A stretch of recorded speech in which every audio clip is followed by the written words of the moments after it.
Ya, Assalamualaikum warahmatullahi wabarakatuh. Selamat datang di channel YouTube Mas Reza. Jadi hari ini, sore ini kita akan ngebahas kenapa sih harus ngebeli mobil Honda Freed untuk mobil keluarga kamu. Jadi saya akan sharing pengalaman saya menggunakan Honda Freed ini selama kurang lebih sejauh 1000 km ya. Jadi mobil ini udah di saya 1 bulan kurang, udah saya pakai kemana-mana, luar kota, dalam kota. Dan saya akan ngebahas sedikit tentang Honda Freed. Honda Freed ini masuk di Indonesia the first and the last karena generasi berikutnya nggak keluar lagi. Pertama masuk tahun 2009 dan terakhir itu tahun 2013 kalau nggak salah, atau 2014 ya, correct me if I wrong. Mobil ini 1500 cc menggunakan mesin yang sama persis seperti Honda Jazz GE di zamannya ya. Semua transmisinya Matic dan Maticnya itu konvensional, bukan CVT.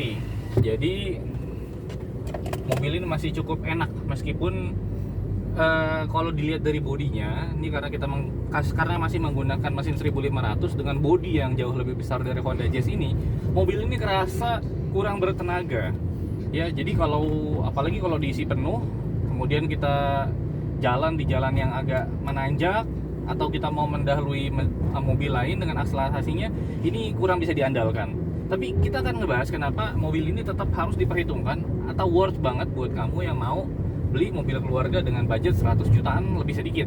Oke, ini mobil Honda Freed tipe S dengan pintu sliding door tahun 2010. Jadi pertama kali masuk 2009 ada tipe S yang sliding door dan ada tipe E yang power sliding door. Nah, di generasi pertama ini pre-facelift 2 seri ya, dan ini gue beli yang tahun 2010, artinya yang pre-facelift sliding door warna putih mutiara, kilometernya 100 ribuan lebih sedikit. Dan mobil ini gue kemarin beli di harga 115 juta rupiah dengan kondisi pajak hidup, mobil istimewa, ban tebal, pokoknya almost perfect untuk mobil yang usianya lebih kurang 12 tahun. Nah, kenapa gue nggak beli yang power sliding door? Karena pertama, budget gue terbatas. Kemudian kedua, dipikir-pikir mobil yang usianya lebih dari 10 tahun, apalagi namanya pintu ya dibuka setiap hari, itu sanksi banget mobil itu power sliding door-nya, motornya udah bermasalah dan biaya maintenance-nya tuh nggak sedikit, nggak kecil. Makanya gue akhirnya beli yang sliding door. Oke, balik lagi kenapa harus beli Honda Freed untuk mobil keluarga kamu. Pertama, seenggaknya ya, desain mobil ini simple, minimalis, modern, futuristik, ya apapun itulah ya. Tapi emang balik lagi ke selera masing-masing. Tapi bisa kelihatan banget kalau memang Honda Freed ini tuh desainnya kayak desain mobil CBU gitu. Apalagi kalau kalian beli yang PSD ya. PSD kan ininya AC-nya tuh tombol. Kalau ini kan AC-nya masih putar-putar tuh, berasa pakai kompor. Nah, kemudian Honda Freed ini futuristik, tampilannya lebar, akomodasinya tuh banyak, cabinnya juga luas. Bahkan karena dia menggunakan konfigurasi jok captain seat, jadi dari jok depan sampai jok belakang itu benar-benar bisa dilaluin. Jadi gampang lah ngoper-ngoper barang atau apapun itu. Itu yang pertama ya. Jadi karena desain mobil ini cukup menarik. Kemudian kedua, ini adalah mobil 7-seater. Artinya kita ngebahas mobil yang pesaingnya tuh baru hadir dari Toyota, yaitu Toyota Sienna di akhir-akhir masa hidupnya di Honda. Sebelumnya dia benar-benar bermain sendiri. Kalaupun ada Serena itu ya ada lebih kurangnya lah ya. Tapi kalau ngomongin ini sama Serena, gua sih lebih milih Freed ya, karena lebih nyaman. Kemudian kedua, Freed itu irit. Jadi Freed ini mobil 7-seater yang konsumsi bahan bakarnya itu mirip-mirip kayak Toyota Avanza, R3, Mobilio, Livina ya. Dia 1 liter bisa sampai dengan 13 km dalam kota, luar kota bisa sampai 15 km. Dan mobil ini karena menggunakan sasis monokok ya, kalau MPV ini enak banget ayunannya, bantingannya nggak anti mogok lah insya Allah. Cuma memang di mobil Freed generasi pre-facelift ini setidaknya ada kekurangan, seperti dia tuh belum ada double blower. Jadi mungkin untuk penggunaan di siang hari panas jarak jauh, kalau mau dingin di bagian depan menggigil, di bagian belakang mungkin nggak begitu kerasa karena dia masih single blower. Tapi kayaknya dia melakukan pembenahan di generasi faceliftnya, dia sudah ada double blower. Jadi kalau kamu mau beli Freed dan kamu punya budget lebih, sebaiknya beli yang tahun 2013 ke atas, karena dia sudah ada double blower. Tapi harganya masih di 150 jutaan ya. Tapi to be honest, untuk mobil dengan single blower dan kapasitas kabin sebesar ini, gue nggak ada problem sih. Untuk sampai baris ketiga juga nggak ada problem, karena memang mobil ini digunakan biasanya 2 orang dewasa sisanya 3 orang anak-anak atau 4 orang dewasa, 2 orang anak-anak. Ya mobil keluarga ya, jadi masih cukup dingin sampai baris ketiga. Kemudian pertama itu yang kemudian yang kedua ini masalah konfigurasi dan lain-lain, kenyamanan. Yang ketiga, mobil Freed ini irit banget. Ya tadi irit udah gue sebutin sedikit. Ya mobil ini irit. Jadi kalau dibanding sama si Serena itu kan boros, apalagi sama si Innova ya. Innova itu memang udah beda kelas sih, tapi kadang-kadang orang karena ini 7 seater jadi ngebedainnya tuh nggak imbang gitu. Jadi Freed ini head to headnya sama Sienta, tapi sayang Sienta itu keluarnya di akhir-akhir. Kalau keluarnya dari awal, gue yakin sih Freed jauh menang deh.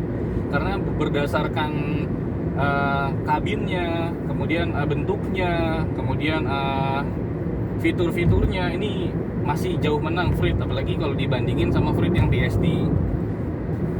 Meskipun ya gak ada yang sempurna sih ya, mobil ini tetap punya kekurangan. Pertama tadi masalah tenaga, ini mobil 1500 kayaknya kekecilan cc-nya. Coba kalau di 1800 atau 2000 mungkin lebih ngedorong. Kemudian kedua, ground clearance dari mobil ini tuh ya nggak bisa dibilang tinggi lah ya, ini bisa dibilang agak rendah gitu kayak sedan. Jadi kalau ada jalan-jalan jelek ya kalian harus hati-hati. Itu yang kedua. Terus yang ketiga ya, as a common case ya for Honda itu nyaman tapi nggak durable. Jadi kalau kalian beli mobil ini second, kalian harus perhatiin kaki-kakinya dan power steeringnya, karena pertama itu memang hal yang penyakit umum di Honda ya. Kemudian kedua, biayanya nggak sedikit buat maintain kedua kerusakan tersebut. Selebihnya sih kalau menurut gue lebih kebanyakan hal positif yang gue dapatkan ya. Jadi kayak contohnya cabin cockpit apa nih, dashboardnya itu kayak ada 3 layer, 1, 2 ya khusus driver, 3 jadi 3 layer. Layar MID-nya lengkap, kemudian juga speedometernya lengkap, ada RPM, ada kecepatan, ada tangki bensin dan sudah digital. Kemudian juga visibilitasnya tinggi. Kita bicara yang PSD sudah digital, kemudian climate control, ada double blowernya, power sliding door. Ya power sliding door itu nggak banyak pilihannya sebenarnya kan, mulai dari Freed, Serena, Biante, Sienta yang sekarang sama Alphard kan. Nah jadi kalau kalian adalah orang yang sedang mencari mobil keluarga dengan budget terbatas dan kalian mau pakai mobil yang fun to drive, mobil yang irit, mobil yang bisa masuk banyak orang, ini adalah pilihan yang paling tepat menurut saya ya. Sekali lagi ini menurut saya. Jadi kalian harus pertimbangkan untuk memilih mobil ini. Pajaknya juga murah kok, cuman 3 juta kurang setiap tahunnya, selama bukan mobil progresif, pajak progresif. Dan kalau dipakai sendiri ya, let's say kalian baru bisa beli satu mobil gitu kan, berharap mobil yang multiple purpose vehicle, jadi dibawa sendiri enak, dibawa keluarga enak, ini bener-bener pas. Karena even kalian bawa sendiri, kalian tuh gak ngerasa kayak bawa mobil yang gede gitu, yang kayak Alphard atau Serena gitu kan.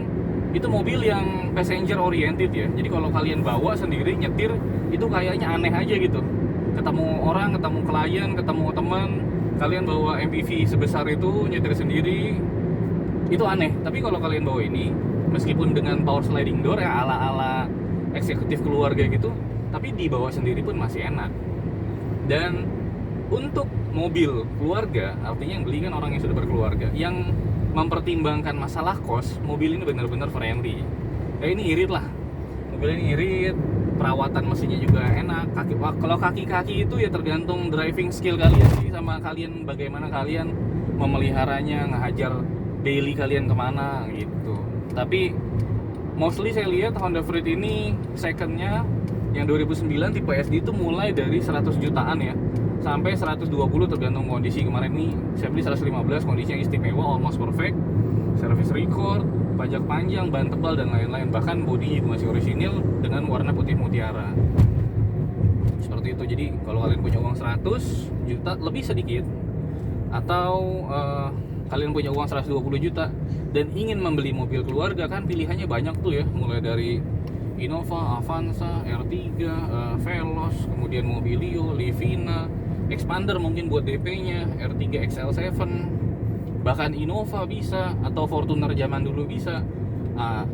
Freed ini ada masuk ke dalam pilihan tersebut. Dan gue secara pribadi, gue pernah pakai Innova, gue pernah pakai Serena, gue pernah pakai Freed, Avanza, R3. Ini adalah mobil yang terbaik di harga segitu ya, tahunnya nggak terlalu tua. Dan yang paling penting dari itu semua, mobil ini nyaman dan mobil ini irit.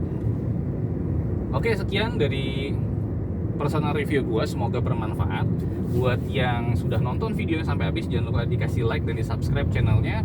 Buat yang mau beli, semoga video ini bermanfaat, dan mungkin yang sudah pakai lebih lama dari gue bisa ngasih tambahan atas kekurangan-kekurangan dari yang gue sampaikan di video ini. Terima kasih telah menonton, sampai jumpa di video berikutnya. Assalamualaikum warahmatullahi wabarakatuh.